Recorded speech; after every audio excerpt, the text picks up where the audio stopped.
Welcome to episode 4 of the Zach and Matt Show, featuring Zach and Matt.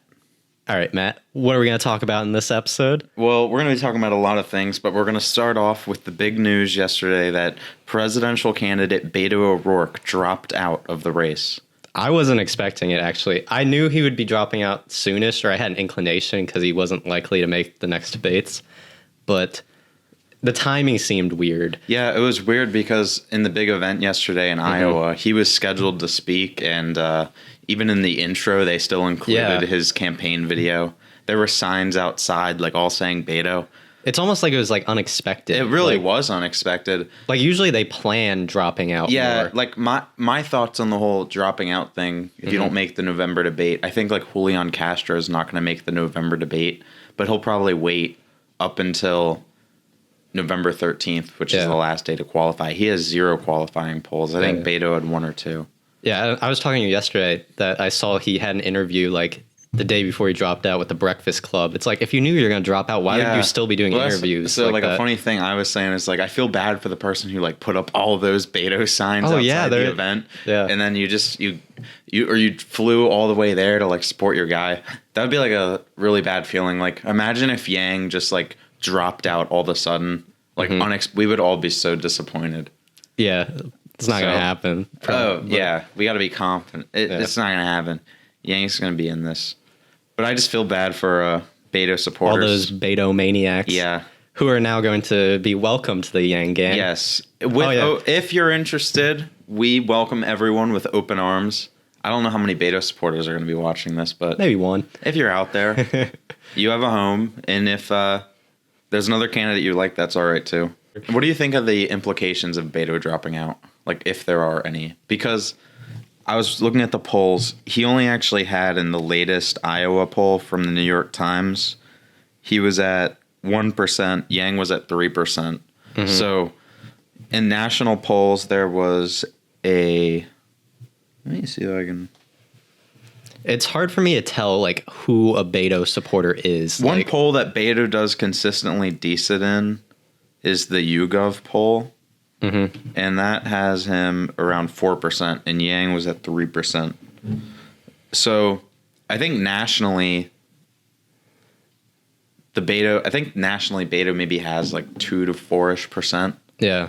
So that could divvy out. He's lower in the early states, though. Do you know, like, who, like, Beto supporters, who, like, their second choice and third choice usually are? I don't off the top of my head, but here's kind of my whole thinking with the lesser, lower tier candidates. If you're not already supporting either one of Warren, Biden, or Sanders, there's probably like a reason for that. There's something about those top 3 there that if you haven't already jumped on those 3 big names, you're looking for something else. Yeah. So you're going to be looking down your list, seeing what other candidates are there available. And after that, it kind of goes to like Buttigieg and then Yang.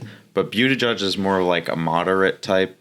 And he already cannibalized a lot of Beto's support, so I feel like the people that stuck with him weren't that amazed. Originally, Beto was the media darling, coming off his Senate run, hitting 8% right away. Buttigieg just stole all of his thunder. Like the media fell in love with Pete Buttigieg. I mean, how can you blame him? He's a lovely mayor from South Bend. They like to pick their representatives that like represent a good social cause. Yeah. They do. Well, that's why they were pushing Kamala Harris, but she's really fallen off too. So basically, no, but I like your point though about how if you're already liking a smaller tier candidate, then you're more likely to be open to another smaller candidate. Like Yang is still in the smaller candidate. Exactly, because there's not that argument of I'm only going to support someone who like they don't have a chance. Has a chance. Yeah. Exactly. It's the same thing with Julian Castro because he's likely going to be out in the next 2 weeks. Maybe that's where Yang has the greatest chance to get some momentum. Well, when people start dropping out. Well, that's really what I think. That's why I think, and we talked about it in the last show about how important it is for him to make this December debate. That's even another thing because he's like we said, he's already made the November debate. The reason Beto dropped out and the reason Julian Castro is going to drop out is because they aren't going to make those debates. Give it another month in December, even more candidates are going to drop out. That's just more support that could potentially go to Yang. One point in terms of Beto support, Some people could move over to Julian Castro because it's the Texas connection. But I see him dropping out. Did you see Julian? So Yang had the big 1.5 million fundraiser number. Mm-hmm. And of course, the Yang gang hit it. You guys topple every goal, as always. We know that firsthand with our own little $10,000 fundraising competition. Yeah, you only had to scream and beg for... We only had it going for a week, though. Yeah, I thought it was pretty good. That was a strict deadline. There is... One of you is going to win signed merch. One of you who donated. We're still waiting for the signed merch to come in, by the way. Yeah, if the Yang campaign will ever contact us in some way. Yeah, I should probably follow up.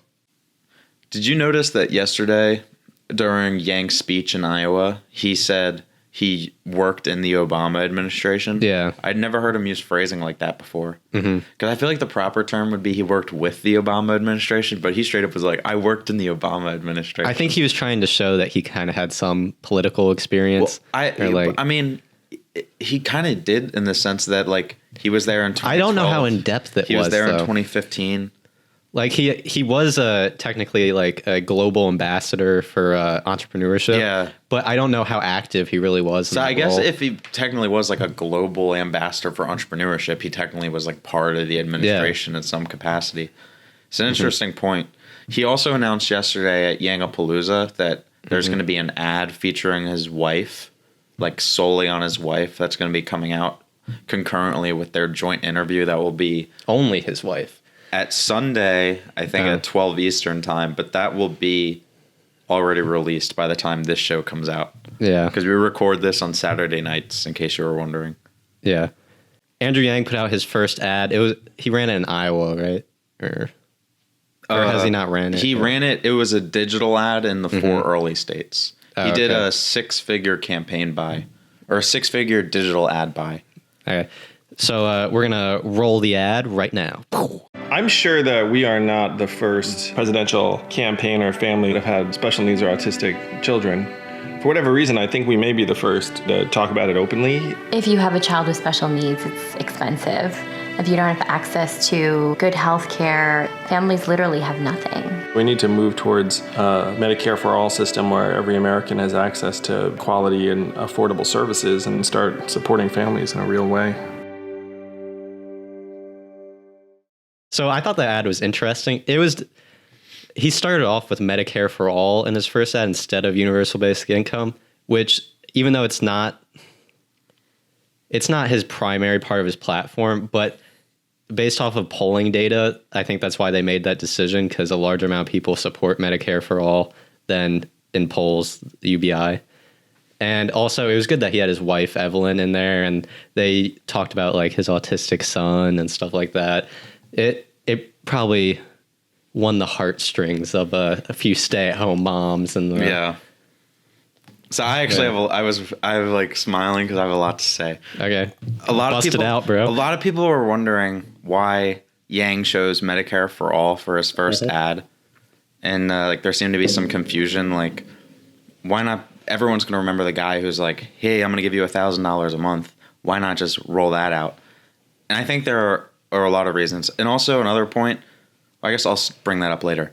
To start off, why do I think Medicare for all was actually a good choice? Besides just the polling data, based off polls, healthcare is the most important issue going into the election. It was in the midterms last year, and it is this year. But secondly, there's a lot of like Bernie and Warren type supporters that say Yang isn't for Medicare for all. And in their way, they're right, because they're talking about Bernie's bill. But Yang supports Medicare for all, just not Bernie's exact version. And Yang's going to eventually release, I think pretty soon he announced his healthcare plan. Another point is, I think because Yang's releasing his healthcare plan very soon, you put out the ads with it, it kind of builds hype. I can't think of anything more, even though I for sure have more. But I have another point to make. Why go with a digital ad buy? Because we know Yang already runs like the online. Yeah, I think he should have gone more TV. Well, so here's a point that I saw that I think's interesting. It's possible. Lay it on me. It's possible that they're using the digital ad buy to get the data to see how the ad performed, what changes need to be made before they spend like serious money on TV ads, because that is a good point. TV ads are a lot more expensive than digital ads. That is a very good point, and that is probably what they were doing. A quick thing I want to say, I saw some stuff on Reddit about this. If you do see a Yang ad come up on your YouTube video, don't click it. There's no need to like watch the whole thing through, even though you may want to, because you're already a Yang supporter. So just click skip ad, because I just know from based off our own like monetization data, the longer you watch the ad, the more it's going to cost the campaign. And if you click on the ad, that will also cost the campaign more. And those ads are meant for people who aren't already Yang Gang. Mm-hmm. So that's just a quick that's a good point. Little thingy. You want to talk about the Warren healthcare plan? Yeah, so Elizabeth Warren released her healthcare plan this week. I think it was like 2 days ago. And the main like headline from it doesn't raise taxes on middle class families at all, not one penny. And I'll tell you how she does that, Matt. She raises taxes in a lot of other areas, like a lot of other areas. All right, you have them all up. The biggest one, which is one that I honestly hadn't even considered, like as an option. So employers, companies, if they provide healthcare for their employees, they already contribute like a percentage to like a pool for their employees. Mm-hmm. And instead of going to the insurance companies, it's going to be somehow mandated that the government then gets whatever money would be going to a private health insurance. The companies would then just pay it towards the government, which is interesting because I hadn't even really considered that. I just figured businesses would not be doing it anymore. Yeah. What do you think of that? I think there's a lot of problems with it, and I don't think it's actually a realistic solution. I think it sounds nice. It sounds nice, but I don't think it actually plays out that way. Why do you say that? Because if it's a Medicare for all system where the government is like providing insurance for people, then the employees or the employers have no incentive to have like a healthcare plan of their own. There would have to be some way that's mandated that they're forced to provide healthcare, or like it would just be a tax, I guess, on them. It's basically taking the money. It sounds like you're taking the money that they already spend on healthcare mm-hmm. and then just turning that amount into a tax that goes to the government. But I was talking with my dad about this, and that amount of money is variable for every company because it depends on what benefits the employees want in their plan. Exactly. But for Medicare for all, since everything is like covered, it would basically be like every person is like maxed coverage. That makes sense. So basically, it really wouldn't be the amount. It would be some kind of new tax on companies because you'd also have to force it. It would hit companies unevenly because different companies provide different levels of health insurance, and some mm-hmm. don't even cover health insurance. That's what I'm wondering too. Companies that don't provide health insurance. Yeah. What is the plan with that? That seems like almost like you're just penalizing the companies that are actually, I think, doing a good thing by providing their employees health insurance. Yeah. And then in response to that, you just turn that into tax money, and all the businesses that haven't even been providing health insurance for their employees get a... Are they also going to have to pay a tax now? Yeah. Like a health insurance tax? Yeah. I think the idea sounds kind of neat, but like it just seems very... It's an interesting idea because I actually hadn't thought of it. Yeah. So like... What else is... how else is it being funded? So there's 20.5 trillion of additional spending in her Medicare for all, like outside of this, and that covers 8.8 trillion. That's what she says. And then there's raising the income tax on wealthy families. No numbers were given, I think, but that's estimated to raise 1.4 trillion. So that'd be like the wealth tax? No, this is just income tax, raising income tax on wealthy people. What would the rates be? I didn't see any details about like specifics. You'd think if it's like a detailed plan, it would have specifics. Yeah, for a detailed plan, I got no details from this. That's kind of how politicians go. Elizabeth Warren, I have a plan. Dude, while we're on the topic of Elizabeth Warren, did you see the clip on Twitter where she said, like, I like math, like 5 times? She was like, math, math, math. Mm-hmm. We can just roll the clip probably right now for the audience. Yeah. And then I have another point about the employee contribution or the employer contribution thing. it kind of directly contradicts with one of the selling points Yang uses for Medicare for All, where you're getting health care off the backs of businesses. Now it's not off. Now it's solely on their backs even more than it was before. Yeah, because then it's mandated. Yeah. Yeah. So it actually restricts entrepreneurship even more. Yeah, because that money, if they're not using it for healthcare, that money that they'd be able to reinvest in other areas, which would hopefully lead to more hiring, higher salaries. Yeah. And even in Bernie's version of Medicare for All, I think Bernie has the expectation that employers should then translate what they would give in healthcare to increased wages. Yeah. Now, there's not a way to enforce that, but that's, I guess, that's the like hope.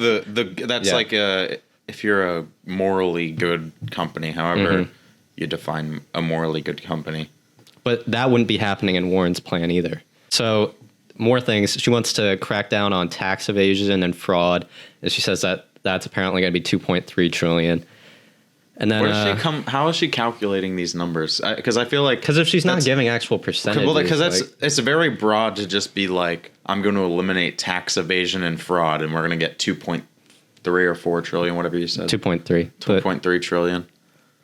I mean, Yang kind of does a similar thing with UBI. Like he'll be like, with decreased homelessness services and emergency medical and police calls, we'll save like 200 billion or whatever the number is. I don't know off the top of my head, but at least that's like 200 billion. 2.4 trillion is a huge number. Yeah. And here's some more.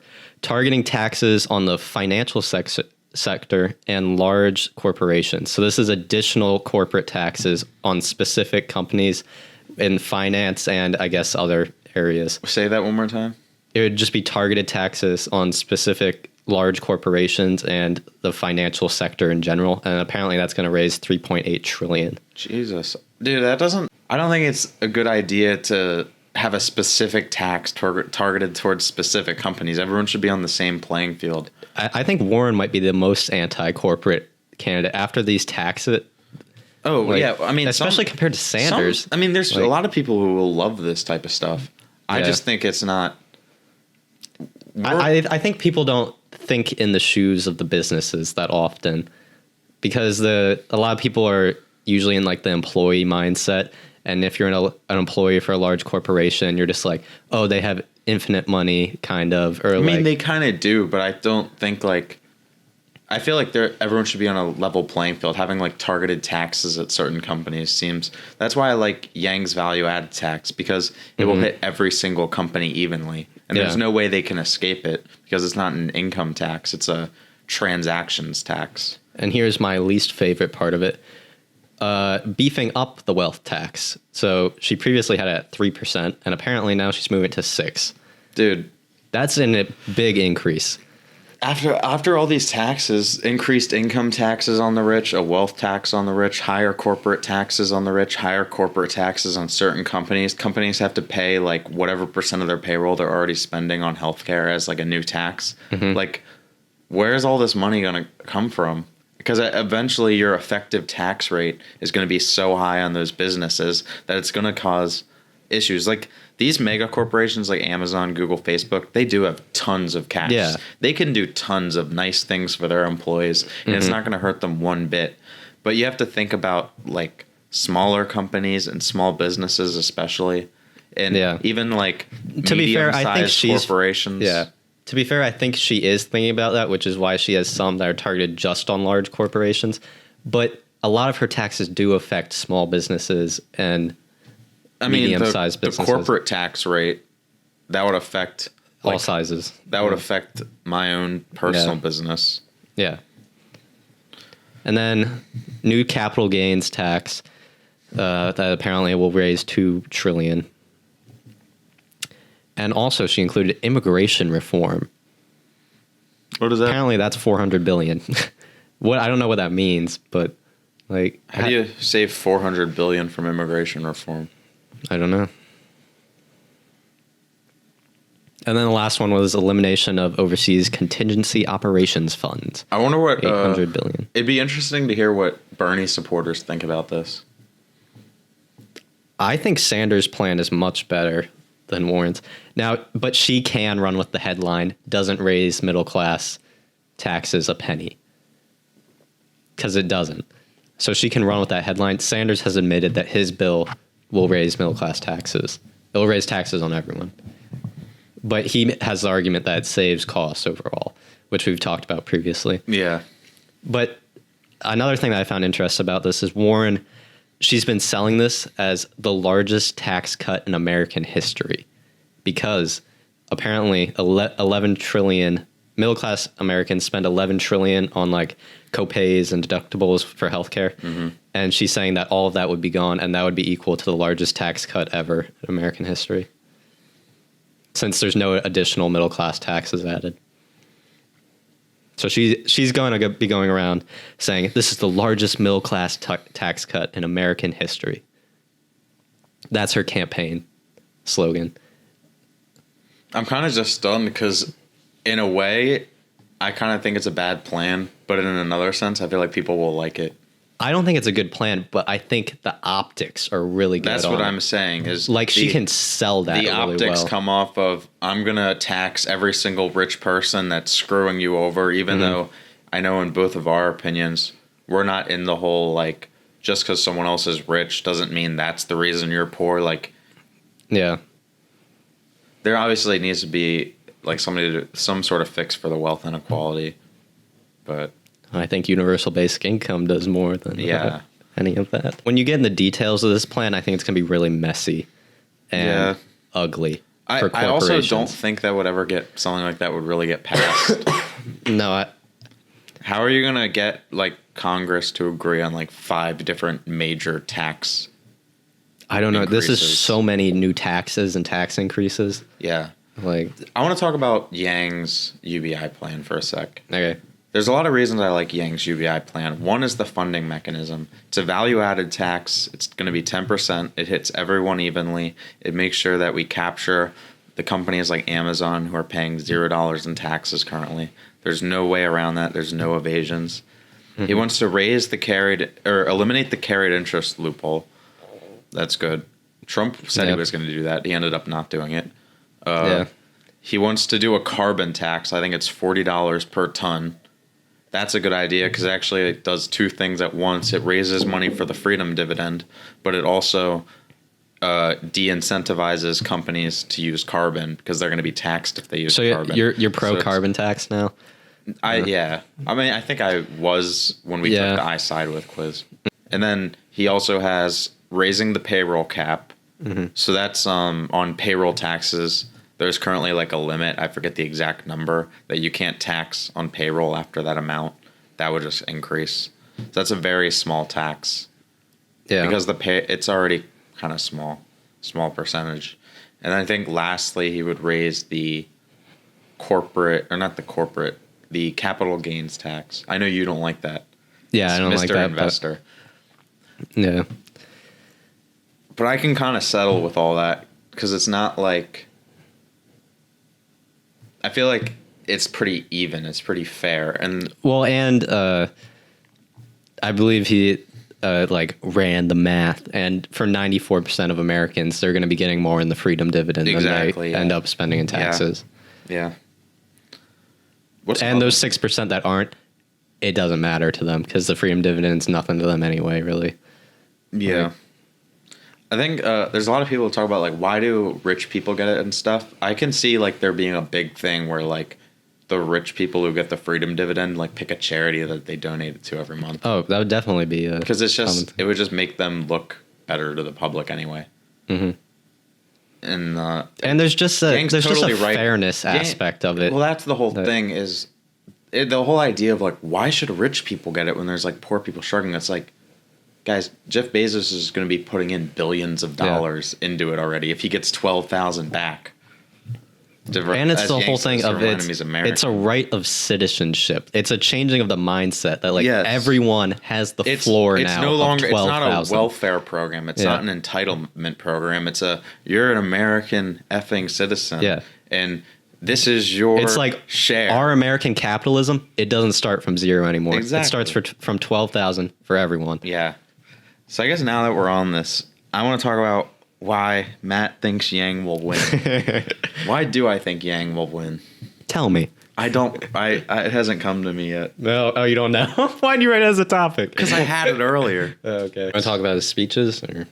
Okay, yeah, we can talk about Iowa. All right, so last night, Andrew Yang delivered the speech that will go down as one of the greatest speeches in presidential primary history. It's going to be the speech that makes him president. I'm so confident. I'm in it to win it, baby. Yang all the way. That definitely was his best speech, I think. It was. What was amazing about it was the Yang gang, the people who were there were incredible. You could hear. You guys were so loud. It was awesome. You could hear even when they had like the music playing, and during the warm-ups they had like the chair of the Iowa Democratic Party was up there. I was hearing like Trump beats Yang like very faintly, even with all that other noise in there. The people like clapping their little thingy-majiggas. Yeah, the boot edge on the multiple. I'm not gonna lie, the boot edge. It's a good thing. I like it. Pretty impressive. Yeah, but that's what happens. You have 19 mil. We only have 10 mil. We're gonna get 20 mil this quarter. It's gonna happen. It needs to happen, and that's exactly how Andrew Yang will win. But before we get into that, what was incredible about Yang's speech is at the end they showed the floor, and we'll probably put up a picture. And not every single person, but like over half the people who were on the floor level. I think it not ended even up, Yang supporters got up and clapped. There was like anyone. Yeah, he got a standing ovation. I think green shirts were Klobuchar, and there were like 10 people in green shirts that got up. Yesterday was just so big because that was literally yesterday's speech was greater than any ad he could possibly put up in Iowa. Yeah, because he was speaking directly to 14,000 Iowan voters. If he even gets. I'll be interested in new polls that come out in the next few days. Because that's a significant number. Because if those 14,000 go around and like, wow, this Andrew Yang guy, I mean, obviously you're not going to convert everyone. But if they just mention Andrew Yang to a neighbor, a friend. He won the crowd in that speech. Apparently, Yang said during his fundraiser after the event, he said that an unnamed reporter told him that he or she couldn't say this on the record, but he had the best speech of the night. Oh, he definitely did. And it kind of stinks that they can't go on the record about that because, their media corporate overlords would get upset. How dare you say that? We're trying to push Biden and Warren and Buttigieg and Amy. I was going to be a bloodbath, though. Yeah. Because Pete, he's going to have a strong performance. Yeah. I think he's going to be around 25% in Iowa. We agreed on by this the time yesterday. It gets around. Who do you think the top threat to Yang is, actually? I told you who mine was yesterday, and you liked it. Dude, I still think Sanders is a dark horse. Oh, I think Sanders definitely. I'm talking like, who's the direct threat of stealing Yang's path as being the candidate that is at like 3-4% of the polls, but suddenly makes like a jump to get to like double digits, and then the media finally takes him more seriously, and then he has that like rise to where now he's in the top tier. I think the biggest threat to that is Pete Buttigieg, because that's kind of what Pete Buttigieg is right now. He's already in that double digit level. He just had a poll that had him at 20% in Iowa. He has tons of money. Biden was in fourth in that poll. Yeah, he has over 50 campaign offices. I think Buttigieg is the real threat to Yang in terms of. I liked Pete when he first came out because he seemed to be like he would actually be that kind of like younger, moderate Biden. But basically, to me, what he's come off as is someone who is just going to say whatever policy or whatever position he thinks will work that will make him president. Here's the thing, that when he's president, I think he would try to be kind of like an Obama-like figure. Probably. I think they have very similar levels of like intellect, and they can also like speak very well, both of them. And they both kind of ran to the moderate a little bit once they became president. Yeah. I don't think Pete would do much harm of any kind, but he would, if you're looking for like a progressive transformation or like revolution of some kind, he's not the guy to bring that. That's basically my point with Pete, is he's not going to bring any drastic change. He's not a change candidate. No freedom dividend or any of that kind of stuff. The change candidates are really Warren, Bernie, Sanders, and Yang. Yeah. And sometimes people throw Tulsi in there too. I find Tulsi to be a lot more moderate, other than on foreign policy. It's her foreign policy is where she stands out. Yeah. I'm still pulling for Tulsi VP. So basically, actually, I'd like a Biden VP for Yang, but I don't know if you can do that. You want Biden to be Yang's VP? Well, he has so much experience. It'd be great for actually getting things passed. Dude, the idea of the VP though is like someone in case something happens to Yang. Wouldn't it be? Well, he said that he wants someone with political experience. Well, I think I like the Yang Tulsi matchup. I do too. Because that's my favorite. They already one. seem like good friends. She supports UBI. I heard an interview again this week where they asked him like what candidate he gets along with the best. He was like, "Oh well, I don't know if I should answer." Blah, blah, blah. And then he was like, "I guess I see Tulsi Gabbard on the trail the most. We have similar strategies." I saw that. Yeah, I guess we're campaigning in similar areas. They match up well because she has all that foreign policy experience, being on like the Armed Services Committee and other committees related to the State Department. And she also, in terms of pandering, she is a woman. You always have to factor in the pandering. No, I don't judge candidates based on like male or female. I'm just pointing out that would be a benefit. Mm-hmm. No, but my real reason why I think they should join together is because Tulsi has been rising in the polls because of the whole Hillary Clinton thing. And dude, what if they joined soon, early? Like I think in the last poll, the New Hampshire, there's a poll that came out on Tuesday, I believe. It was the first qualifying December debate poll for Yang, and it was in New Hampshire. And Tulsi was at 5% with Yang at 5%. You combine the two, they're suddenly at double digits. I like the idea of when you're in the primary announcing who your vice president would be also. People don't do it that often, but Ted Cruz did it in the last election, but that was only as a last-ditch effort because he was losing. Like losing to Trump. Yeah, and he announced Carly Fiorina or whatever.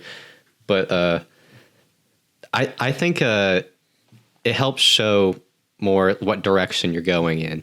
And also, if it's another person like Tulsi who has a high online following also. Yeah, she has a decent grassroots base.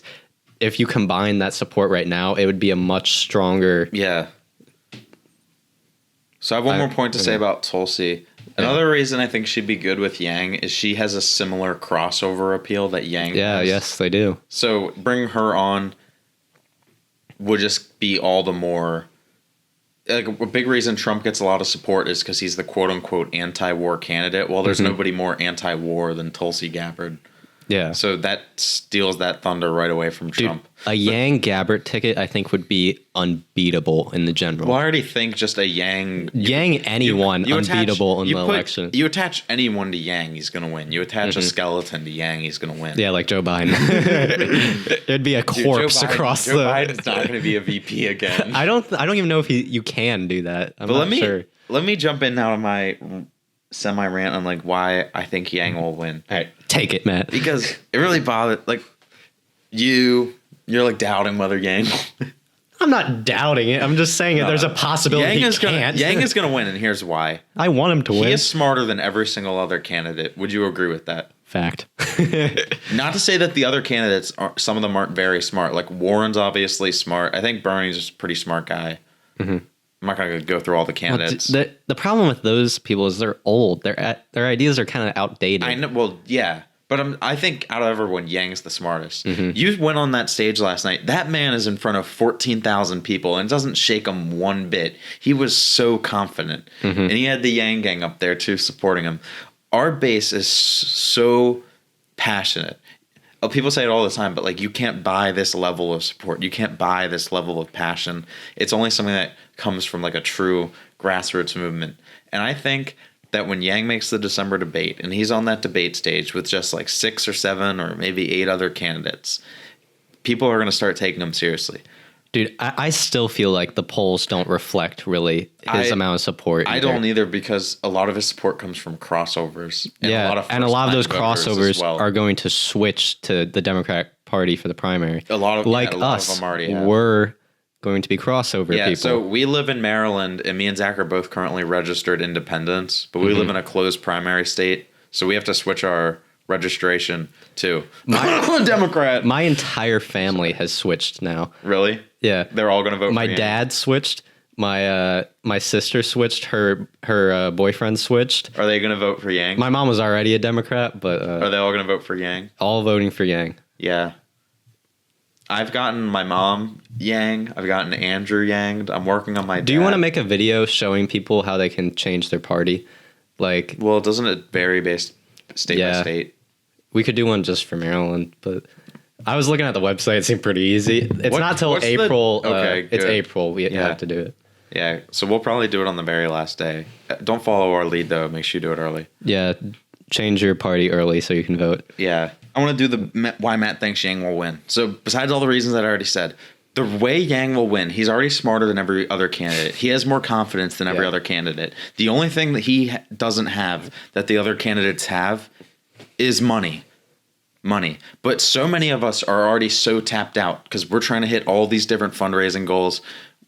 People are either maxed out, they're out of money. A lot of people are struggling to pay their bills already, which is why they're Yang supporters in the first place, because they know the freedom dividend is going to help them out. So what we need to do is bring in as many voters, new voters as possible that can potentially donate. That is the only way we're going to hit 20 mil. If we hit 20 mil, I think that's how Yang wins. When's the December debate? Isn't it like 13th? Middle of December. Middle of December. Yeah. If Yang makes that debate and he crushes it on that debate stage, and then they come out on January 1st, Andrew Yang just raised $20 million. He raised more than more than Biden. He raised more than Buttigieg. I don't know how Warren and Sanders will do this quarter, but he'll be up there with basically. They're going to do well, though. Yeah, he's going to be in that. He's going to be in top 5, probably. Yeah, I think he was like top 6 this time. He'll be probably like top 4 if he gets 20 million. He'll pass Biden, I think, for sure. Yeah. Because Biden only raised 15 mil last quarter. Oh, yeah, but he's started doing Big dollar. big dollar But things the thing recently. is, how many big dollar fundraisers can you do before you run out of don't donors know. because they max out? Well, also, he had a promise at the beginning that he wasn't going to do super PACs, and he's gone back on that now because he isn't Needs raising money. enough. Yeah. So 20 mil, make the December debate, crush the December debate, and I think we have a real shot. We need to finish 15% those in 20 Iowa. million. We need to get to 15% in Iowa. We get to 15% in Iowa, Win New Hampshire. and then we win New Hampshire. That's the path. That is the path. I don't see Yang winning Iowa. It's going to be really hard. He would have to. You just got to finish in the top 3 or 4. Everything that we want to happen would have to happen times like 3 for him to win Iowa. But the thing is, he doesn't need to win Iowa. Trump didn't win Iowa. Yeah. Hillary win Iowa. What it came down to was they tied, and it was like a straw poll or something. That's what it came down. Apparently, that was the rules. Like they both had like 49%. In 2008, McCain didn't win Iowa. Point is, Yang doesn't need to win Iowa. He needs to finish 15% there because that's what you're considered. The way the caucus works, if you're not at 15%, you're not considered a viable candidate, and all your people have to then go find some other candidate to support. So He has to perform well in Iowa, but he doesn't need to win. which is brings up another point. If there's campaigns there who get less than 15%, they're going to have to find some other candidate. And with the way the Yang Gang is, I know the Yang Gang is going to be out there in Iowa. They're going to be waving their signs. They're going to be petitioning for voters. We can get that. We can get to 15% in Iowa. We use that momentum. Yang is strong in New Hampshire. That's his strongest early state by the polls. He does very well there in both the Yang-friendly Emerson polls and even the poll that he just hit. The And CNN dude, poll. if Tulsi is VP prior to that, then exactly. Then they both are at 5 pretty much. That Yeah. makes that 10. Yeah. And it would just give him even more cash. And she announced she's in it because she ended her Honestly, congressional bid. It's an unorthodox move announcing a vice president that early, but if Tulsi ends up dropping out or like becoming weaker, I think he should really consider it. Yeah. I know Yang's going to think through who his VP will be. Oh, he's definitely going to be thinking through It it ain't something heavily. he's just going to pick. I mean, I'm Yeah. sure he's thought about it. In terms of talking about campaigns that aren't doing so well. Kamala Harris downsized her campaign team this week. She lowered salaries of her staff. For example, her campaign manager took a $10,000 pay cut. She straight up laid off some of her staff. I have an article here from the New York Post. Kamala Harris fires entire New Hampshire campaign field team. So she's apparently just straight up moving to Iowa. Now, in terms of the speeches last night in Iowa, I didn't watch Kamala's speech, but what I heard from the media was that if there was the speech that Kamala Harris needed to give, she gave it. I seriously doubt that. I doubt it. I bet it was just like every single other speech she always gives, full of platitudes and I'm the man that I'm the man. We need a prosecutor. Take on Trump. We need to prosecute the case against Trump. Yeah.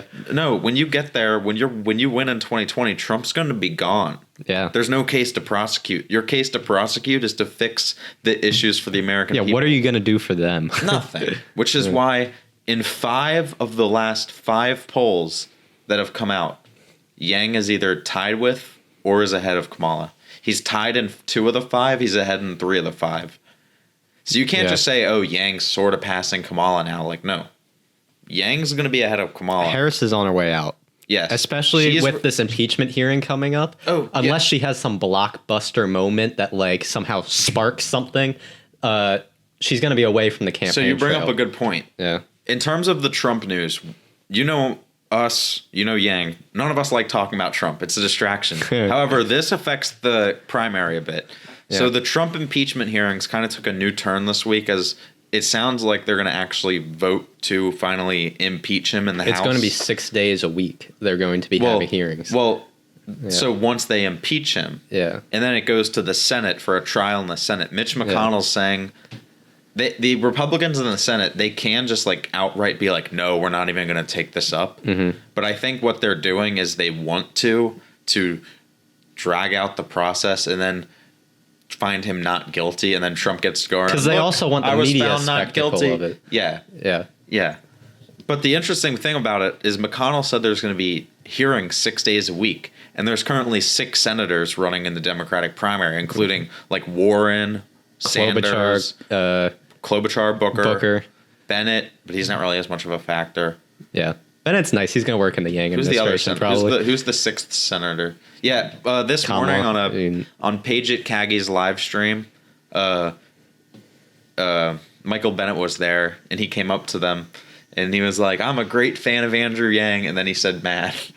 So I think Bennett's staged like 2 or 3 Yang gang. Yeah. Well, I've heard in the past that Yang likes Bennett, like they're friendly. Yang's friendly with everyone. Yang's a likable guy. You can't not get along with Yang. If you don't like Yang, then you're either heavily biased or there's something wrong with you. No, just kidding. I guess there's genuine reasons not to like Yang. Yeah. But probably more on the policy front than the personality. Like I know some people get offended by like the Asian jokes, but yeah, I don't think that's a real reason. But you can't be the one to tell them how to feel, Zach. Yeah. But anyways, the significance of that is that these senators, they either have to decide to either leave the campaign trail and show up for these Senate hearings that are going to be widely televised to have some sort of big campaign moment, which may never come, and then they're not on the trail, they're not holding town halls, they're not whipping votes. But they're also going to receive a lot of criticism if they stay on the campaign trail and don't go to the hearings. They're going to be like, you're not doing your job. So it's a lose-lose. Right on. Yeah. If they don't show up to the hearings, they keep campaigning, then their constituents will be like, what the hell are you doing? You're supposed to be prosecuting the case against Trump, Kamala. And this is going to be great for Yang because it's going to weaken all of those candidates. Yep.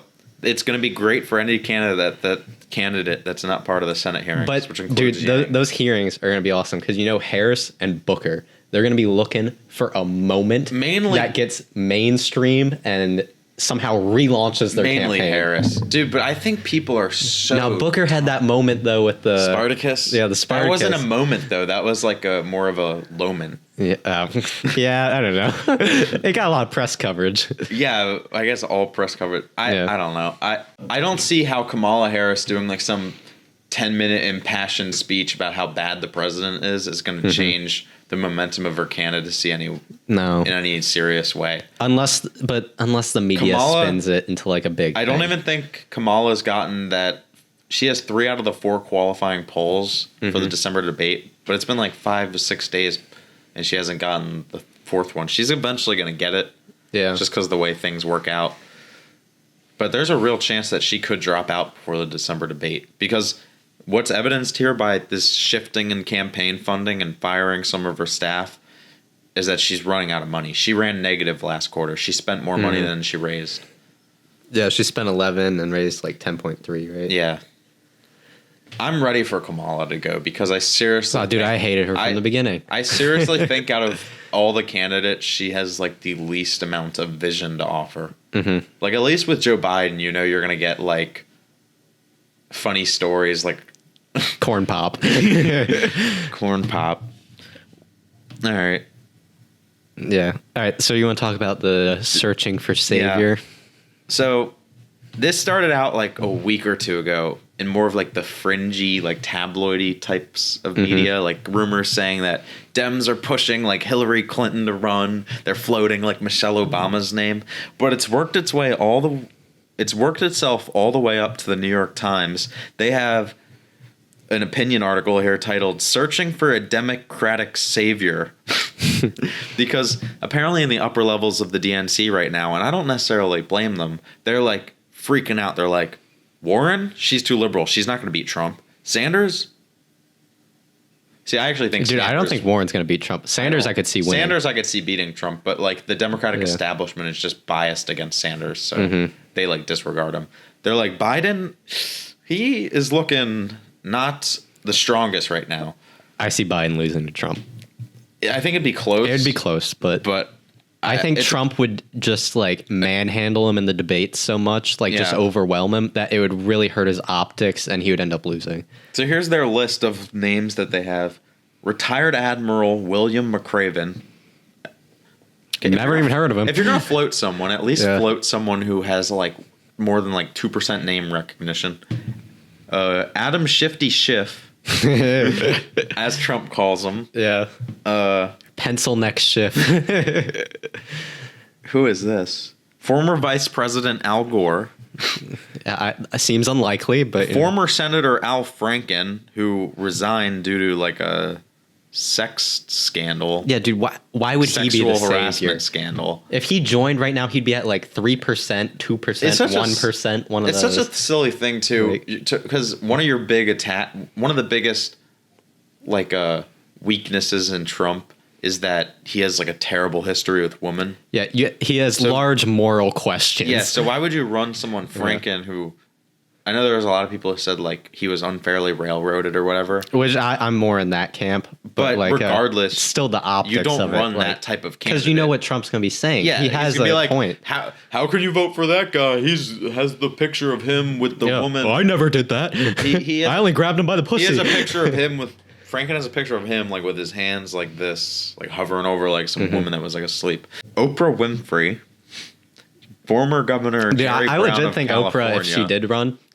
Oh, but she's not going to run. She would do well. Yeah, she would have announced way earlier. Senator Sherrod Brown, and then they're also talking about Obama and Hillary. And I've read so many different articles where they're like, the Democrats, they need someone who will unite both the progressive and moderate wings. Yeah, they already got him. His name's Andrew Yang. And they need someone who at the same time will still appeal to the cross-elector. It's like, Andrew Yang. Dude, what are you looking for? He's there. Give me some Andrew goddamn Yang. Do you think Hillary Clinton's that? Like, no, she already lost. She lost. Hillary Clinton. Dude, plus, if she joined right now, what are the odds she'd win? A new approval rating came out for Hillary Clinton. Do you know what it was? 36%. She's lower than Trump. Yeah. Hillary Clinton is less liked than Trump is liked. That's saying something. Dude, I think I like her less than Trump. No comment. I just don't. Hillary is like. I'm reading this article. Someone said, to the editor, I suggest that the perfect white knight is in Texas, Admiral William McRaven. That guy's less known than Yang. What his chances of winning the nomination would be so low. Like, what would be his path? Here's the thing about the Yang Gang. We're small in terms of our poll numbers. We're like 3, 4, 5% or whatever. It's all about the passion. But that out of that 3 or 4, 5%, there's progressives, there's moderate Democrats, there's moderate Republicans, there's independents, there's Trump voters, there's everyone. And they're all highly engaged, too. Yes. Yeah. Dude, the Democrats need to wake the F up.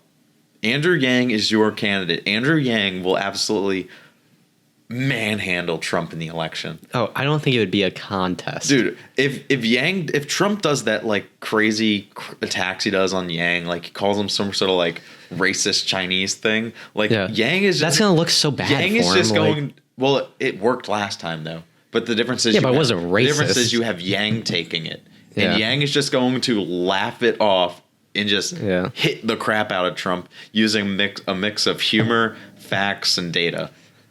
Yep.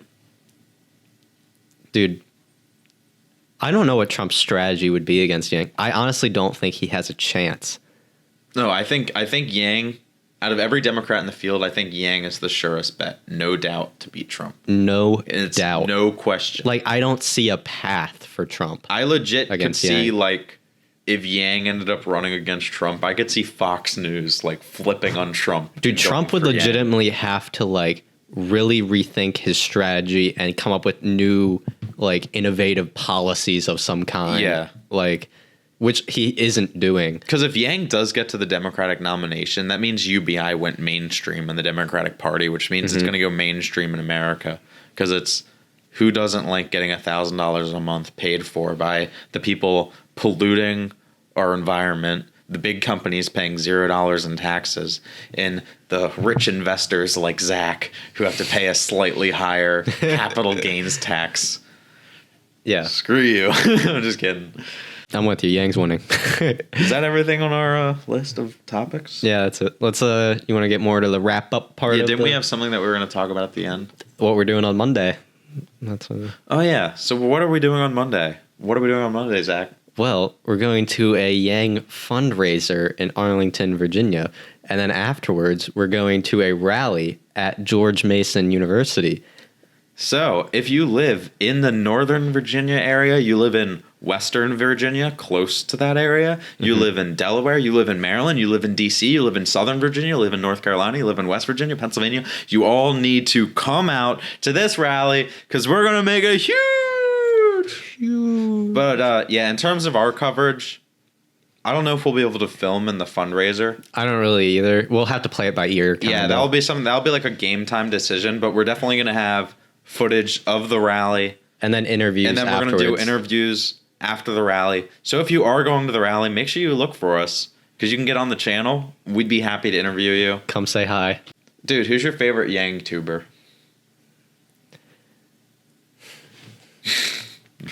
Putting you on the spot.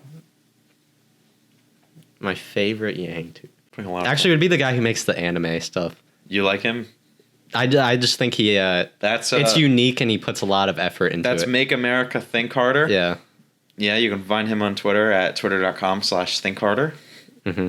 And his channel name is Make America Think Harder. Okay, I'll go. I love all the Yang channels, but my personal favorites are Paget Kagi, Fred the Felon, and then Ted. Fred's funny. And then for live streams, Ted over at Yang Stream. Mm-hmm. And then my fourth pick, exactly for you, with the anime, Make America Think Harder. But I love all the Yang tubers. I think his anime is the best Yang video that's been made. Yeah. I think, in my personal opinion, those videos should go on Twitter. They would do so well. Thank you for watching episode 4 of the Zach and Matt show. All right. Let me take the mic. Oh, getting down and dirty. Thank you for watching episode 4 of the Zach and Matt show featuring your boys, Zach. And Matt. Wait. Oh, we just confused everyone. Oh, my God. Who's who? Put the money in our hands. Put the money in our hands. The money in our hands. Put the money in our hands. Put the money in our hands. Put the money in our hands. Put the money in our hands. Put the money in our hands. Can we afford it? Yeah. Will it cause inflation? No. Is it awesome? Yes. Is anyone trying to make it happen? Yeah, that guy.